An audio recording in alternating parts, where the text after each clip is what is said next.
सांप्रदायिक हिंसा में 2 दिनों में एक ही गांव में 3 मौतें।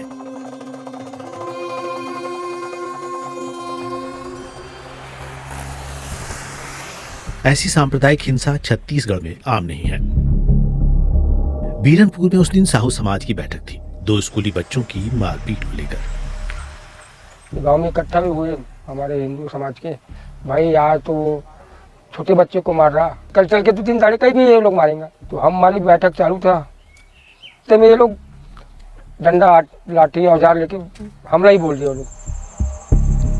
शकीला घटना के दिन शौहर ईदुल मोहम्मद के साथ खेतों में काम करने गई थी। तो डर के कारण जमनिया हम लोग को सबको छोड़ने के लिए गए थे इनके अब्बू। रात रुके वहीं, फिर रात रुकने के बाद में फिर वो बोले तुम लोग जाओ गंडई और मैं जाऊंगा बकरी लाने। अब्बू और वो बकरी लाने चले गए। थोड़ा देर बाद ना फिर फोन आया वहां से, चलो तुम लोग को मुंह दिखाने के लिए बुला रहे हैं करके। 4 बजे पर इंतकाल हो गई, हम लोग को फेंक दिया कोर्राय में मारकर। हिंसा की 2 एक जैसी घटनाएं, एक में पीड़ित हिंदू था और दूसरे में मुसलमान। भुवनेश्वर साहू के मामले में 11 जबकि रहीम और ईदुल मोहम्मद की हत्या को लेकर 8 लोगों की गिरफ्तारियां हुई हैं।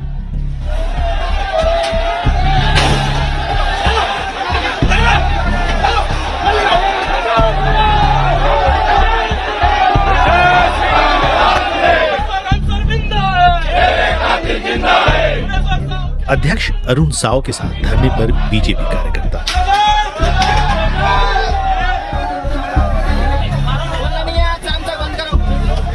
अरुण साव ने 10 अप्रैल को विश्व हिंदू परिषद के छत्तीसगढ़ बंद के बीच बीरनपुर जाने का प्रयास भी किया। छत्तीसगढ़ के पूर्व मुख्यमंत्री रमन सिंह बाद में बीजेपी विधायकों के एक दल के साथ साहू परिवार से मिलने पहुंचे और कांग्रेस सरकार पर मुस्लिम तुष्टीकरण का इल्जाम लगाया। तुष्टीकरण की राजनीति का इससे ज्यादा बड़ा उदाहरण हिंदुस्तान की राजनीति में नहीं मिलेगा। बलपूर्वक शादी करने का षड्यंत्र हो रहा है। फरवरी में हिंदू युवतियों से कथित जबरिया विवाह को लेकर गांव में धर्म सभा का आयोजन हुआ था। मुसलमानों से किसी तरह की लेन देन न रखने का निर्णय भी गांव में लिया गया था। हिंदू युवतियों और मुस्लिम युवकों के कथित प्रेम संबंध बीजेपी के कार्यकर्ताओं के लिए सबसे अहम राजनीतिक मुद्दा रहा है। छत्तीसगढ़ विधानसभा में बीजेपी की जो 14 सीटें हैं वो इसी क्षेत्र के दर्जन भर जिलों से आती हैं, जिन्हें मैदानी क्षेत्र के नाम से भी जाना जाता है। मुख्यमंत्री भूपेश बघेल ने भुवनेश्वर साहू की हत्या के तीसरे दिन परिवार को 10 लाख रुपए और सरकारी नौकरी देने का ऐलान कर दिया। कांग्रेस सरकार के मुख्यमंत्री ने घोषणा से पहले साहू समाज के प्रतिनिधि मंडल से मुलाकात की थी। साहू समाज राज्य में काफी असर रखता है। राज्य के गृह मंत्री ताम्रध्वज साहू इसी समुदाय से ताल्लुक रखते हैं। हिंसा में मारे गए मुसलमान बाप बेटे को किसी तरह का मुआवजा देने के सवाल पर राज्य सरकार चुप है। छत्तीसगढ़ दैनिक के संपादक सुनील कुमार मुसलमान लाशों को अदृश्य बताते हैं, जो भूपेश बघेल सरकार को दिख नहीं रहे। प्रदेश में कांग्रेस ने, जो कि सत्तारूढ़ पार्टी है, आप जानते हैं, यहाँ पर वो ऐसा कोई भी काम करना नहीं चाहती कि उसकी इमेज हिंदू विरोधी की बने या मुस्लिम समर्थक की बने या अल्पसंख्यक समर्थक की बने। गाय, गोबर, गोमूत्र, गौठान, कौशल्या का मंदिर, रामचंद्र जी की माँ थी कौशल्या, राम वन गमन पथ, ऐसे तमाम बातों से कांग्रेस पार्टी छत्तीसगढ़ में और कांग्रेस की सरकार दोनों ही अपने आप को बीजेपी से ज्यादा बड़ा ज्यादा हिंदुत्व वाली पार्टी साबित करने में लगे हुए हैं। कांग्रेस प्रवक्ता सुशील आनंद शुक्ला इसके जवाब में कहते हैं, पहले व्यक्ति की मृत्यु वहां पे लिंचिंग में हुई थी। दूसरे व्यक्ति की जो मृत्यु हुई थी उनके 100 अज्ञात रूप में पाए गए थे।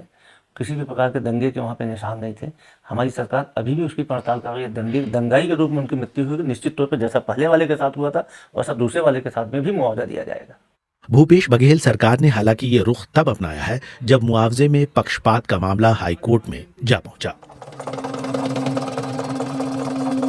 बेमेतरा से तकरीबन 400 किलोमीटर दूर है बस्तर।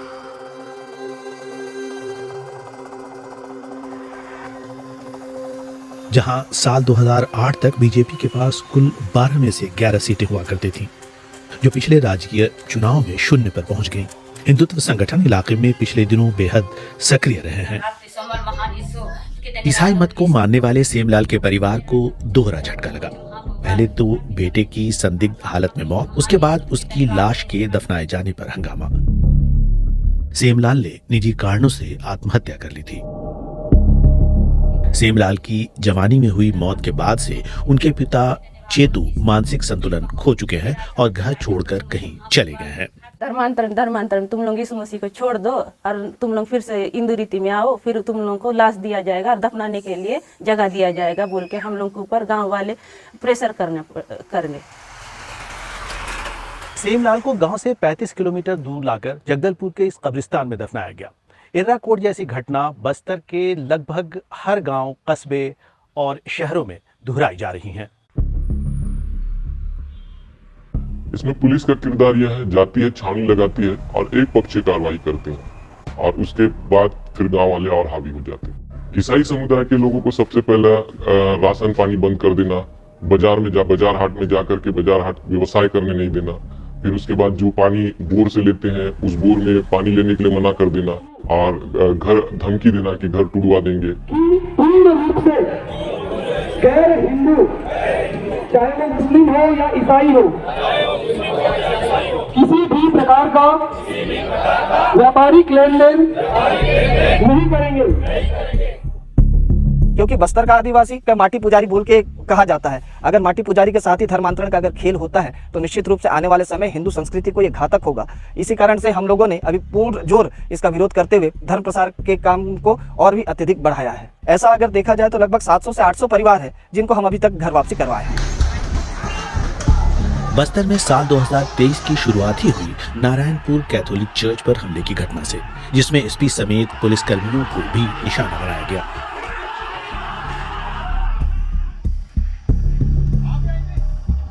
चर्च पर हमले के मामले में बीजेपी के जिला अध्यक्ष रूप साई सलाम को 4 महीने से अधिक जेल में काटने पड़े।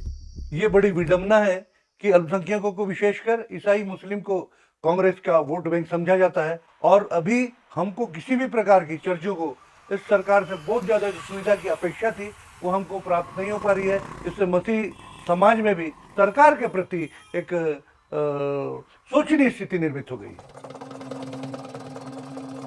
जानकारों का मानना है कि छत्तीसगढ़ विधानसभा चुनाव में हिंदुत्व एक बड़ा मुद्दा रहेगा। राज्य में बीजेपी और कांग्रेस दोनों अपने आप को बड़ा हिंदू हितैषी साबित करने की होड़ में है। आने वाले चुनाव को देखते हुए ये होड़ तेजी होती दिख रही है।